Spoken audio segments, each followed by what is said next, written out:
Hey guys, आप hope आप सब बहुत अच्छा कर रहे होगे। अगर हम मार्केट को एनालाइज़ करें, अगर हम सबसे पहले बैंक निफ्टी को कल के लिए एनालाइज़ करें, तो ये है बैंक निफ्टी का डेली चार्ट और इस पे हमने एक सप्लाई रीजन बनाया हुआ है। अगर मैं ये मार्क करूँ तो ये हमारा सप्लाई रीजन था, जहाँ मार्केट इतने दिनों से बार बार ट्रेड कर रहा था, कभी ऊपर जाने का ट्राई कर रहा था, कभी नीचे जाने का ट्राई कर रहा था। और हमें लास्ट 2 डेज़ में हमें बढ़िया बाइंग देखने को मिली और आज हमें मार्केट गैप अप ओपन मिला इस पूरी रेंज के ऊपर। हम आपको यही इतने दिनों से समझा रहे थे कि मार्केट अगर इस जोन के अंदर है तो हमें बार बार कभी मार्केट ऊपर जाता हुआ दिखेगा, कभी नीचे जाता हुआ दिखेगा, कभी बायर्स ट्रैप हो जाएंगे, कभी सेलर्स ट्रैप हो जाएंगे। और मार्केट ने ऐसा ही किया, हमें कभी ऊपर का मूवमेंट मिला, कभी नीचे का मूवमेंट मिला और फाइनली मार्केट ने एक ब्रेकआउट दिया है। अब ये देखने वाली बात है कि ये जो ब्रेकआउट दिया है मार्केट ने, ये सस्टेन होता है कि नहीं। अगर हम इसे एनालाइज करने के लिए और अगर लोअर टाइम फ्रेम पे चलते हैं, अगर आर्ली टाइम फ्रेम पे चल के उसको एनालाइज करें, तो हमें क्या देखने को मिलता है कि मार्केट एक जोन के अंदर था। अगर मैं पहले से दिखाऊं तो क्या हुआ था कि मार्केट इस जोन के अंदर ट्रेड कर रहा था, इस जोन के अंदर, और इस जोन में ट्रेड करते हुए मार्केट ने इस जोन में ट्रेड करना शुरू कर दिया था। अगर आप देख पा रहे हो तो मार्केट ने 44,150 के रीजन से लेके 43,480 के रीजन में इतनी पॉइंट की रेंज के बीच में ही मार्केट ट्रेड करता रहा कुछ दिन तक। और अब फाइनली मार्केट ने इसको अपसाइड पे ब्रेक किया है एक गैप अप के तरीके से, और आज मार्केट काफ़ी साइडवेज रहा। तो आने वाले टाइम में क्या हो सकता है, तो देखो, अगर मार्केट को आगे ये मूवमेंट सस्टेन करना है, जो अपसाइड का मूवमेंट है, ये अगर मार्केट को सस्टेन करना है तो मार्केट कल क्या कर सकता है कि कल हमें हो सकता है फ्लैट ओपनिंग देखने को मिले या इनफैक्ट गैप डाउन ओपनिंग देखने को मिले। तो हो सकता है मार्केट ये रीज़न, जो मैं ये रीज़न बना रहा हूँ, ये रीज़न जो कि है 44,100 से 44,200 की रेंज जो है, या अगर मैं प्रिसाइसली बोलूँ तो 44,077 की जो रेंज है, जो ये एरिया था, इसके आसपास हो सकता है मार्केट आए। हो सकता है मार्केट ऐसे आए और ये बाउंस करे और ऐसा करके हो सकता है हमें यहाँ पे ऐसे ब्रेकआउट देखने को मिल जाए। तो अगर मार्केट को सस्टेन करना है और एक अपसाइड का मूवमेंट देना है तो हमें मार्केट 44,500 ब्रेक करता हुआ दिखना चाहिए। इसका मतलब क्या होता है कि अगर बैंक निफ्टी 44,500 के लेवल को अगर यहाँ पे ब्रेक करता है और यहाँ हमें एक ऐसे कैंडल देखने को मिलती है, तो हम ये मान सकते हैं कि मार्केट और ऊपर का मोमेंटम कंटिन्यू करेगा।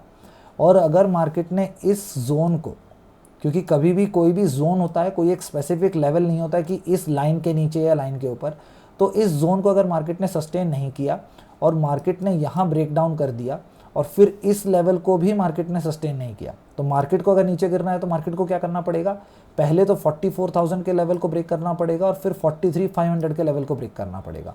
और अगर मार्केट ने इन दोनों लेवल को ब्रेक किया तो हमें एक बहुत बढ़िया नीचे का डाउनवर्ड मोमेंटम में मार्केट देख सकता है, क्योंकि मार्केट ने ऑलरेडी दिखा दिया है कि मैंने ब्रेकआउट दिया है और मैं एक अपसाइड का मोमेंटम दिखा सकता हूँ। तो वो होगा क्या, अगर मार्केट नीचे आता है तो जितने भी बायर्स हैं जिन्होंने इस लेवल पे बाई किया है वो पैनिक कर देंगे और उनकी वजह से हमें एक शार्प सेलिंग देखने को भी मिल सकती है।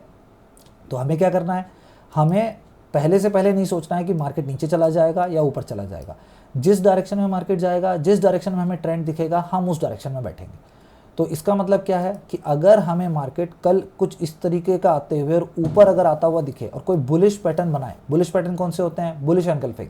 बुलिश एंगल्फिंग मतलब कि अगर छोटी छोटी कैंडल बन रही हैं और एक हमें बड़ी ग्रीन कैंडल देखने को मिल रही है, तो ये हो गई बुलिश एंगल्फिंग कि उसने इतने जोन में जितना भी प्राइस एक्शन हुआ था उसको एनगल्फ कर लिया।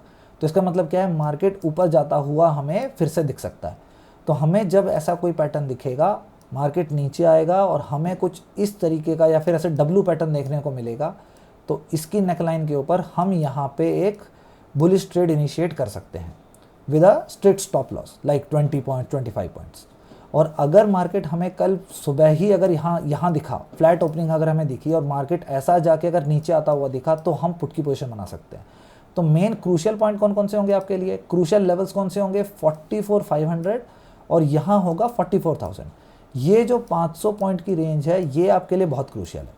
आप इस जोन पे जब भी मार्केट आएगा, या तो डाउनवर्ड ऐसे आएगा या तो इस तरीके का आएगा, तो उस पर अगर आप ट्रेड लोगे तो आपकी प्रोबेबिलिटी ज़्यादा है विन करने की। और अगर आप इसके बीच में कहीं भी ट्रेड लोगे तो आपकी लूज़ करने की प्रोबेबिलिटी बहुत ज़्यादा है।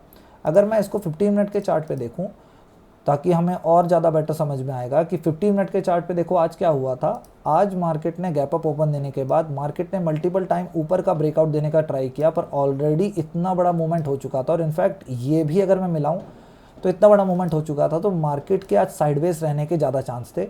इस वजह से हमने टेलीग्राम ग्रुप पे भी ज़्यादा आपको कॉल्स या पुट्स की पोजीशंस नहीं बताई। तो कल क्या हो सकता है, जो मैं वो आपको वही बता रहा था कि मार्केट अगर नीचे आएगा, ऊपर का अगर हमें ट्रेड मिलता है तो हम उसको इनिशिएट कर सकते हैं, नहीं तो हो सकता है मार्केट इस रेंज में ही फंसा रहे सारा दिन, और फिर हमें एंड ऑफ द डे या फिर सेकंड सेशन में 1 बजे 12 बजे के आसपास हमें अपसाइड पे या डाउन साइड पे हमें कुछ मोमेंटम देखने को मिले, जिसके बारे में हम अपने टेलीग्राम ग्रुप पे पोस्ट कर देंगे। और अगर मैं निफ्टी को एनालाइज करूं तो निफ्टी में कैसा चल रहा है, निफ्टी काफ़ी ज़्यादा बुलिश है। अगर मैं डेली चार्ट पे जाता हूं तो निफ्टी काफ़ी ज़्यादा बुलिश है बैंक निफ्टी के कंपैरिजन में। और एक चीज़ पे अगर आप ध्यान दोगे, ये जो कैंडल है, ये कौन सी कैंडल है, डोजी कैंडल, ये कौन सी कैंडल है, डोजी कैंडल। तो दोनों सेम डोजी कैंडल हमें ऑलमोस्ट सिमिलर लेवल्स पे देखने को मिल रही है। तो इसका मतलब क्या होता है, वैसे तो मार्केट बुलिश है, उसमें तो कोई दो राय नहीं है, पर अगर मैं इसको जूम करके दिखाऊं, एक मिनट, इसको अगर मैं इसे जूम करके दिखाऊं तो क्या देखने को मिलेगा कि देखो यहाँ पे मार्केट में एक अपसाइड में मोमेंटम था, और हमें यहाँ पे एक डोजी दिखी गैप अप के साथ, और फिर हमें एक शार्प रिवर्सल देखने को मिला। तो यही वाली चीज़ अगर मैं अभी के टाइम फ्रेम पे देखता हूँ या अभी जो प्राइस एक्शन हुआ है उसके रिगार्डिंग देखता हूँ, तो हमें क्या देखने को मिलेगा, सेम वही स्ट्रॉन्ग बाइंग मिली, साथ में गैप अप ओपनिंग देखने को मिल रही है, और हमें यहाँ पे एक डोजी देखने को मिल रही है। तो क्या हो सकता है, मार्केट अगर कल इस लेवल को या इनफैक्ट 18,400 के लेवल को अगर सस्टेन नहीं करता है, तो हमें वैसी ही एक बड़ी यहाँ हो सकता है रेड बार देखने को भी मिले। और अगर मार्केट इस जोन में रहता है, सेम वही जैसे बैंक निफ्टी में मैंने आपको बताया, दोनों में प्राइस एक्शन ऑलमोस्ट सिमिलर सा चल रहा है कि मार्केट अगर नीचे डाउन साइड में खुलता है और यहाँ कहीं हमें सपोर्ट लेता दिखता है या डब्ल्यू पैटर्न लेता हुआ दिखता है, तो हम अपसाइड की ट्रेड लेंगे। और अपसाइड में 18,650 के लेवल को, 18,650 ये लेवल को अपसाइड में मार्केट ब्रेक करता है, तो हमें एक बढ़िया कॉल की ट्रेड मिल सकती है। और आने वाले दिनों में जिस तरह मार्केट चल रहा है, आने वाले दिनों में हो सकता है हमें ये जो हाई लेवल है, ऑल टाइम हाई लेवल जो है 18,900 के लेवल के आसपास, या इनफैक्ट 19,000 पे भी मार्केट जाता हुआ दिख सकता है। अभी मार्केट कहाँ है, इस जोन के पास है, ये जो पूरा जोन मैं बना रहा हूँ इसके पास है, और हो सकता है हमें आने वाले दिनों में यहाँ भी जाता दिखे, या हो सकता है थोड़ा कुछ दिन यहाँ टाइम पास करे, फिर ऊपर जाए, फिर वहाँ थोड़ा टाइम पास करे, फिर ऊपर जाए। हो सकता है इस तरह का भी प्राइस एक्शन देखने को मिल सकता है। पर हम क्या करेंगे, हम पहले से पहले ट्रेड बना के नहीं बैठेंगे। जैसे मैंने आपको अभी दिखाया कि यहाँ पे जिस तरीके की कैंडल बन रही है, सेम वैसी कैंडल यहाँ भी बन रही है। तो हम क्या करेंगे, हम पहले से पुट बाई करके नहीं बैठ जाएंगे कि देखो सर ने बताया यहाँ पे ये डाउन साइड का मूवमेंट है, यहाँ भी एक डाउन साइड का मूवमेंट आ सकता है, एक बड़ी कैंडल आ सकती है। नहीं, हम प्राइस एक्शन का वेट करेंगे। हम पहले वेट करेंगे कि वहाँ पे कोई पैटर्न बन रहा है क्या, कुछ इस तरह का पैटर्न बन रहा है क्या, कोई एम पैटर्न हमें देखने को मिल रहा है क्या, कोई डब्ल्यू पैटर्न हमें देखने को मिल रहा है क्या। जब तक हमें पैटर्न देखने को नहीं मिलेगा, हम ट्रेड इनिशिएट नहीं करेंगे, क्योंकि मेन बात यह है आप अपना कैपिटल प्रोटेक्ट करो, वो सबसे मेन बात है। क्योंकि ट्रेडिंग में बने रहना ज़्यादा इंपॉर्टेंट है, ना कि ट्रेड करना। आपको ये थोड़ा वैसा लगेगा कि सब लोग बोलते हैं ट्रेड करो, पर बात यह है आप जितना लॉन्ग टर्म तक टिके रहोगे मार्केट में, उतनी चीज़ें आपकी समझ में आएंगी और आप उतना बेटर मार्केट को ट्रेड कर सकते हो। आई होप आपको ये वीडियो समझ में आई होगी। आपको कुछ भी डाउट है, कुछ है, आप हमें टेलीग्राम ग्रुप पे पूछ सकते हो, और हम अपने टेलीग्राम ग्रुप पे डिफरेंट लेवल्स और बाकी सब कुछ पोस्ट करते रहते हैं चार्ट पैटर्न्स के साथ, जिससे भी आपकी हेल्प होती रहती है। तो आई होप आपको ये वीडियो समझ में आया होगा।